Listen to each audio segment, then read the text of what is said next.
Bob, Gina, any closing comments before we move on to the true multidisciplinary aspects of the management and invoke systemic therapy? I'm not sure if we're going to mention it at all in the latter stages, but the role of radiation, since we don't have a radiation oncologist involved. In the old days, we didn't have anything else, so people were even injecting joints with P32. I'm not sure for what purpose, but it was at least something to do. But potentially external beam radiation could be useful for some of these, at least in principle. And I not being a radiation oncologist, I'm not sure really what the outcomes are with that kind of modality of treatment and the complications that can arise from that as well. And I think at least my 2 cents worth, I haven't encountered a patient where we recommended radiation therapy. Some part of it may be, as we will discuss in the next segment, that we have some other alternative options to from a systemic therapy standpoint that we might be able to bring in. And I think John made the comment earlier about radiation, but again, I think either Drs. Abraham or Kim, have you had patients who you have recommended radiation? Are you following anybody who had radiation in the previous era, and any pearls or specifics that you can share? Yeah, I can say that we really don't use radiation nowadays for this disease.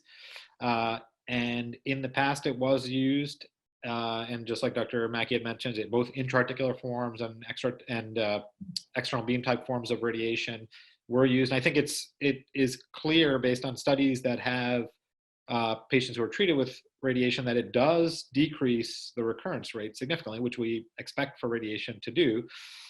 But the side effects from it are really quite limiting around a joint. And in general, even for sarcomas, we are careful about radiating the joints because of long-term problems from it. So we see significant arthrofibrosis from the joint, especially if you're talking about the synovium, which is really circumferential around the joint, and then you start talking about doing radiation circumferentially around the leg, you can see things like extensive lymphedema, even to the point of requiring amputation. You can see osteonecrosis of the bone from radiation therapy.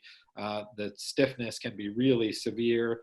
The skin changes, whereas in another part of the body may not, the woody type skin and loss of the oil glands and things like that in the skin may not make much of a difference, but around a joint, when you get those skin changes, that alone can give you stiffness. And then, the big concern for radiation, which is always the case, is are we going to convert a benign tumor into a malignant tumor by treating it with radiation and then finding later that we have a radiation-induced sarcoma, or even taking a benign tumor and converting it to a malignant tumor. And so with the knowledge now that there is a malignant form of TGCT, although it's extremely rare, it becomes even greater concern. So am I doing a disservice by taking a benign tumor and converting it to a malignant tumor? So all those things in general together have made radiation really fall out of favor for this disease, even before the advent of medical therapies. And so now with the advent of medical therapies, I really feel like that is something that probably has extremely limited indications. Maybe there are some indications where patients can't have surgery and can't have medical therapy and have some really severe problems with their joints. But it would be an extremely far end of the bell curve type of patient that gets radiation these days.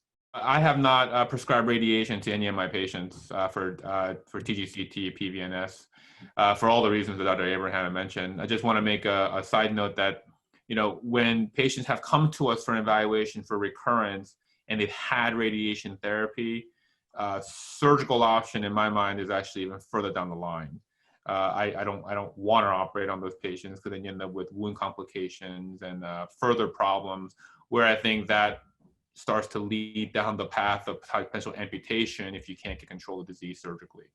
I think for those who are treating TGCT, but maybe not in the volumes or in the multidisciplinary setting, and you're thinking about radiation, my advice would be to try to hold on radiation and send them to a place that has treated this before. Because if you do radiation, I think the surgical options start to really narrow significantly.